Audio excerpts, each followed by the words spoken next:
Hello, friends. This is Dave Hurwitz, executive editor at ClassicsToday.com, here with another episode of How It's Done, or How They Do It, or whatever I call this thing, where we look at a couple bits of score and we unravel the secrets of musical mastery. Oh my goodness, and we find it's not so secretive at all. It's actually pretty straightforward. And today we're going to be looking at, or listening to, and looking at the slow movement of Mozart's Piano Concerto number 21, the Elvira Madigan Concerto, his famous bit of film music that he wrote not knowing that films would ever exist. Now, this is without question one of the most gorgeous movements that Mozart ever composed or that was ever written in the classical period. It's a piece in which he shows himself, as if, more proof were necessary, the supreme master of vocally inflected melody. It's just the most gorgeous theme, and the setting is beyond sexy. It's absolutely sensual. It's incredibly beautiful and also extraordinary in its simplicity and subtlety.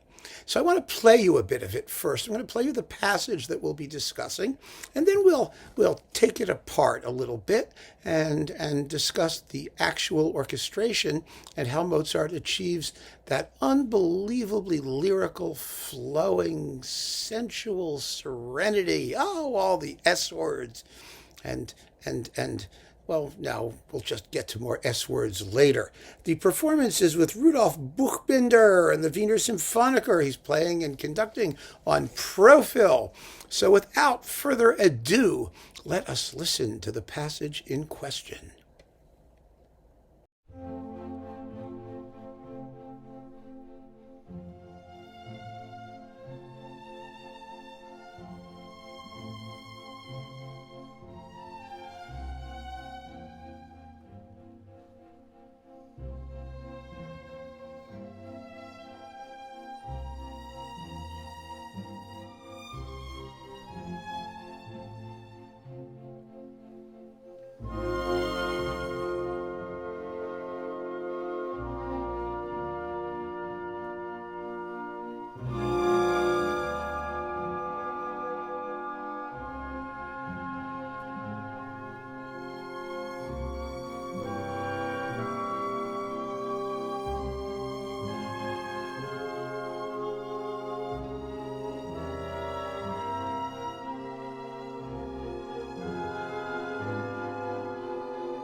Boy, is that beautiful. I mean, wow. I mean, it's just insane. It's so beautiful. And, how Mozart gets us there is really pretty extraordinary when you look at it, but very easy to see, fortunately, because writing for the classical period, it's not an enormous orchestra. It's not complex in that sense. It's not full of craziness. But what it is full of is, of course, genius, which is a whole different matter. So let's start taking a look at the score, and we'll take it apart a bit at a time. So there are 3 pages of score that we need to look at, because as you heard, the theme is first played by the violins, and then the piano picks it up. And the piano doesn't actually play the whole thing all the way through. It goes off on its own. So we're not going to have to go there. You can very easily go and listen to the movement yourself on your own. We're just going to do that passage, and then I will turn you loose to wallow in this incredibly beautiful melody. So here's the first page. And if you look at the first page, you will see that the orchestration consists of a single flute, 2 oboes, 2 bassoons, 2 horns, piano, and strings, first and second violins, viola, and cello and basses. And as you can see, there are 2 systems on each page, because it's not a lot of instruments playing. And you can put, both oboes on one line of music. It's really quite simple to do that. And both horns and both bassoons, and it's only 1 flute. Many of these concerti and works of the classical period by Haydn, Mozart, and Beethoven, surprisingly, I think, only use 1 flute. And I've talked about this before. And it seems that one of the reasons, well, first of all, in Mozart's case, he despised the flute. He really did. Even though he wrote the concerto for flute and harp and a couple of flute concertos because he got paid. And so he did it. But he did not like the instrument at all. And one of the reasons he didn't like it is because the flute doesn't blend particularly well with anything else. It always sticks out on top. It's rather amazing. Even in the full orchestra, if you just have 1 flute, you'll hear that flute. Not when everybody's going crazy, in a fortissimo, or if you play it, it's lower register. But generally speaking, if you keep to the shrill part, the higher notes, you can always hear the flute. Its timbre will color the entire upper violin section, string section. That's one thing. And the other thing is reading some historical studies of classical and Baroque woodwind writing and wind playing. It turns out that the flute was a very difficult instrument to make. And no 2 flutes were actually made in exactly the same way. I mean, they were supposed to be. That was the idea. But it turned out that most manufacturers could not turn out 2 flutes that could play together in tune. And that was the issue. So if you had 2 flutes, there's a chance. It was a good chance until we got a little further into the, maybe the 1790s or early 1800s. There's a very good chance that your 2 flutes would really sound like 2 totally separate flutes, no matter what you did with them, whether they played in unison or whether they were playing harmony together, and you were going to get one awful sound. And that's the reason why our early classical composers tended to prefer just having a single flute in the wind section, because you got the brilliance on top, and your one guy could adjust his little, corks and thingies and try and tune himself to the rest of the orchestra without having to tune himself to the other guy sitting next to him, the other flute.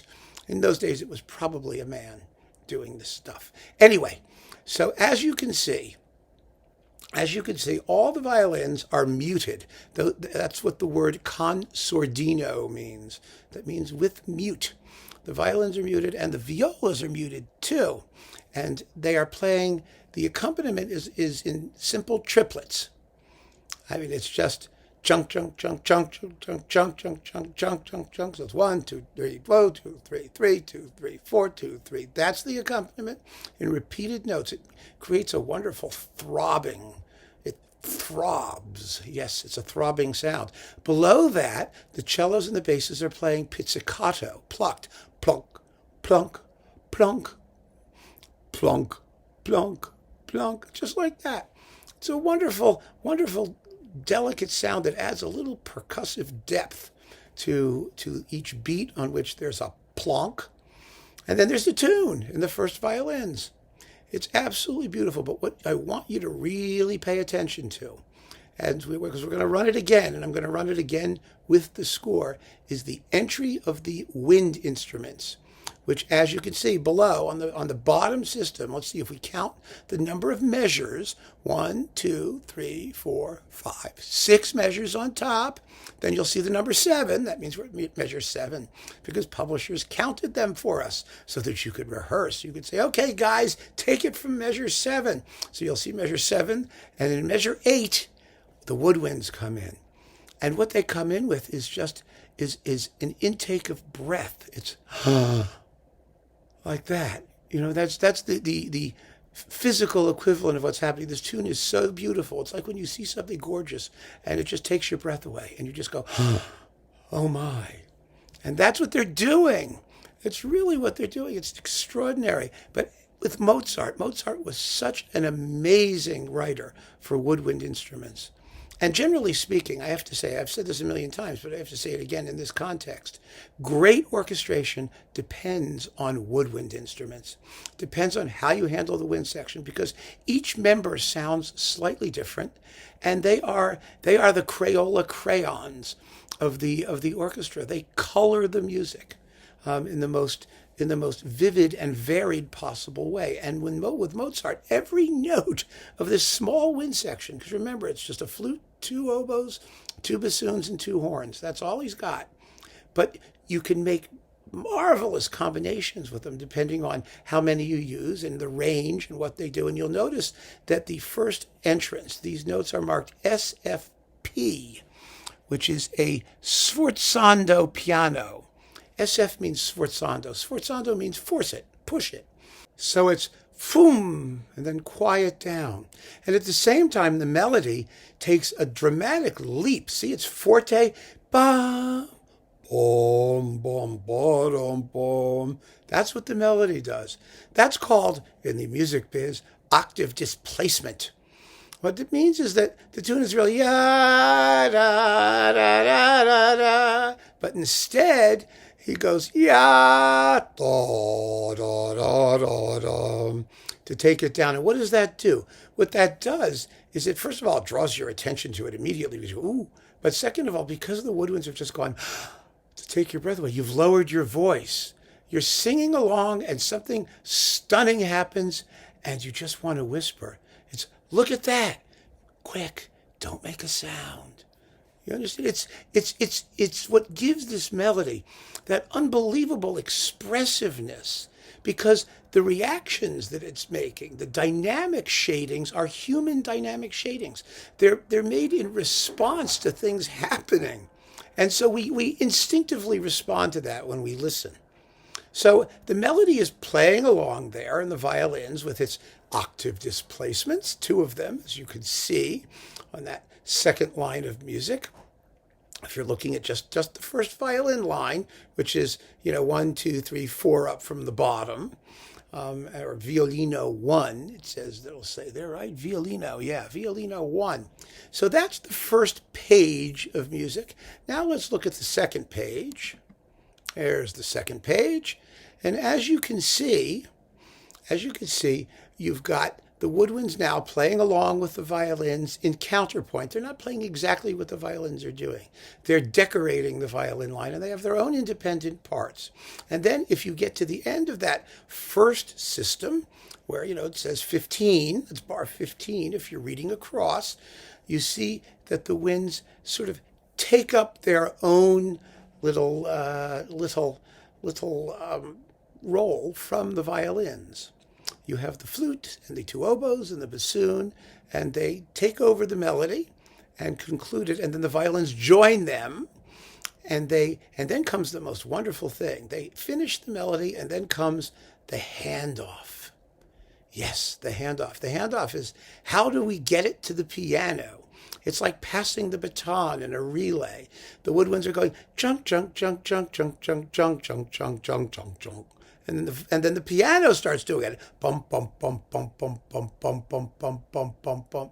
The piano takes over the accompaniment. And in the left hand, there's the piano down there on the bottom. At measure 22, 23, the piano comes in. And see, it says solo. That's how the pianist knows that he's solo. The pianist in those days, one of the things you have to understand is that in those days, the piano would often play along with the orchestra. the whole way, the whole time. So composers marked the parts to know when the piano was alone and was supposed to be expressive and soloistic and take center stage, and not when the everyone else had was the focus of attention and the piano was supposed to withdraw from the proceedings, and especially in Mozart's small orchestras where you didn't have separate conductors. The piano would keep everybody together and play along and maybe fill in some harmony here and there and do stuff. And in period instrument performances, you may actually hear that happening. You may. Sometimes you do, sometimes you don't. Actually, I think most period instrument performances these days would still refrain from playing because you don't need to, especially if you have a conductor, and also because you want to maximize the contrast between the body of sound in the orchestra and the body of sound in the piano. So now the piano is going to get the tune, and everybody, as you can see, all the strings, that is everybody else, there are no winds now. Again, they drop out, and the winds are playing pizzicato, including the violins. Now, the whole string section is playing pizzicato, going plonk, plonk, plonk, underneath the piano's chunk, chunk, chunk, chunk, chunk, chunk, and then the tune, da, da, da, da, da, da. There we go. I'm not going to even attempt it because it makes a mockery of Mozart's genius. So the piano is playing along there, as you can see, and we're going to go to page 3. There's page 3. And now, in this case, the piano has the entire melody, and when the woodwinds come back in, they are no longer going like they did the first time. They're soft and they're sustaining, and it's very, very beautiful. And one of the reasons that they don't repeat that sort of gasp of astonishment that you did the first time is because it really only works the first time you do it. It's one of those things, it's one of those subtleties that Mozart understands. He's not going to do it again. And because that would be kind of predictable. And in addition, he does not want to cover up the melody in the violin, the piano, that's what it is. Because the piano, as you can see, is going to do those octave displacements. And the octave displacements sound far, far more effective on the piano than they did on the violins. Because it's just, yeah, bom, bom, ba-dum, bom. The bass notes of the piano have this resonance and this richness that the first violins simply don't have. And so Mozart wants you to really hear that bit of the melody as it's played by the piano. You'll notice that the piano part has no dynamic markings. Mozart usually leaves them out in the solo part, mostly because it was written for himself and he knew what he wanted to do, and so he didn't really bother to write it down. One of the things we need to keep in mind when we listen to Mozart generally is that he died. I mean, when he was 35, he did not live to see most of his music through to publication. And because he didn't see it through to publication, he was not concerned with marking it with the kind of detail that we're used to today. And so those markings have to be supplied by the soloists or by editors who handle the publication, subsequent to his death. But the solo part is almost entirely the province of the pianist in terms of dynamics and phrasing and ornamentation, if you decide to add a few notes here and there. And so the piano continues until the melody comes to an end, and the musical excerpt that I played you goes a little bit past the page that I'm showing you, letter A, as you can see there, which is bar, 32, 33, 34, 35, 36, and that's as far as we get. We get the first 36 bars of the movement, and you'll see there's another handoff back to the violins as the woodwinds doing their handoff thing, and then taking over the triplet rhythm. Chunk, chunk, chunk, chunk, chunk, chunk. It goes on, but in the woodwinds. So let's just take down the music now for a moment and have a chat, and then we'll run it again with the score. Now, the point I want to make is this. What you can see is that the music essentially consists of 3 elements. There are 3 elements. There's the accompaniment, the triplet accompaniment, going chunk, chunk, chunk, chunk, chunk. That wonderful pulsating accompaniment with the pizzicatos underneath, giving it a little bit of depth. Then you've got the melody, obviously, which is the most important thing. And then you've got the woodwind section, which operates more or less as a block and in counterpoint, usually, to the melody and to the accompaniment. In other words, they're not just playing the same thing everyone else is doing. They add their own special color and expressive poignancy to the actual melody. But these things can shift around, because the piano can play both the melody and the accompaniment. The woodwinds can take over the triplet accompaniment. The strings can just do pizzicatos. There are a lot of things Mozart can do to create a constantly shifting kaleidoscope of sound without actually jarring you, without doing something that's going to make it sound, somehow rupturing the line of the melody or causing, great disruption. But the colors are constantly changing. They're subtly changing. And that's the point I wanted to drive home here, because what makes this music so effective isn't just that the melody is gorgeous, it's that it's consistently interesting. I mean, if it weren't consistently interesting, you would get bored, even with a melody that pretty.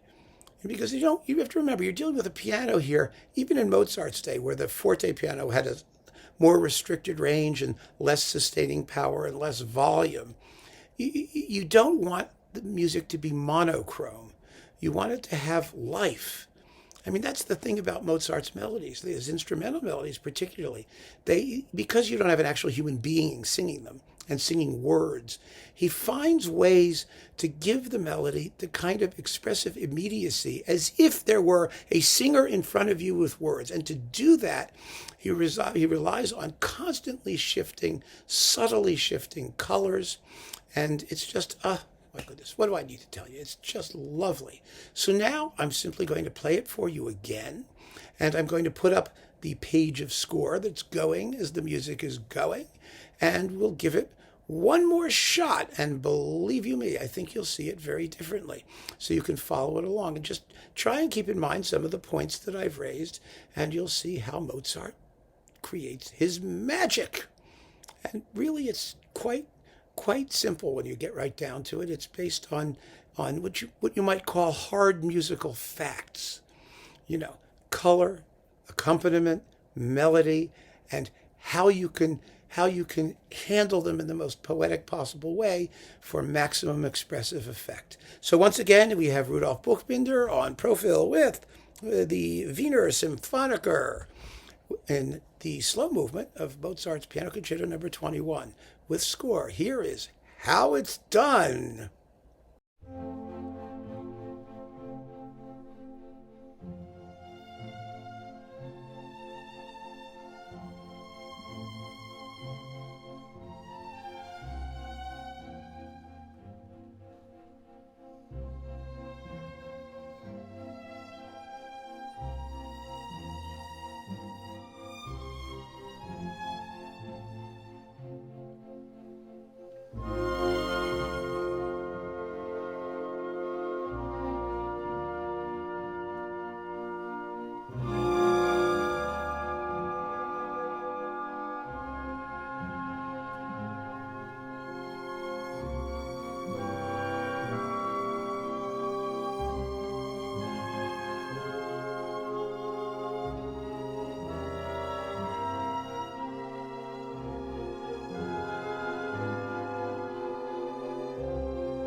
And that's it, my friends. I'm sure I can count on you to go off and listen to the rest of the movement yourself. Indeed, the whole concerto.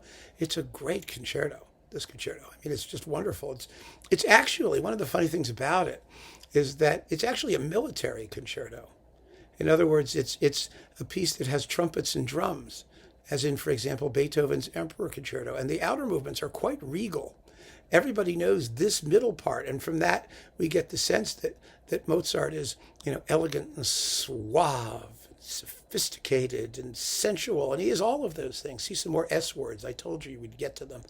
But the thing that most people don't realize, who only listen to this movement because it was in the movie Elvira Madigan, is that it sounds even better if you play the whole concerto, because this movement provides the strongest possible contrast to what's going on in the other two movements. It's part of a larger organism. So in addition to all of the wonderful things it has all by itself, Mozart has been very, very, very careful to plan the entire work as a whole.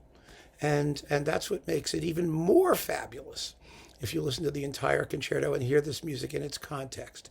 So I hope this little perusal of this movement has given you some things to think about when you listen to it, and not to take it for granted, for heaven's sake. Listen to it and pay attention to all of those wonderful details that Mozart touches in, because they all matter. They all contribute to the overall expressive picture that he's trying to create. So thanks for joining me, friends. Keep on listening. Take care.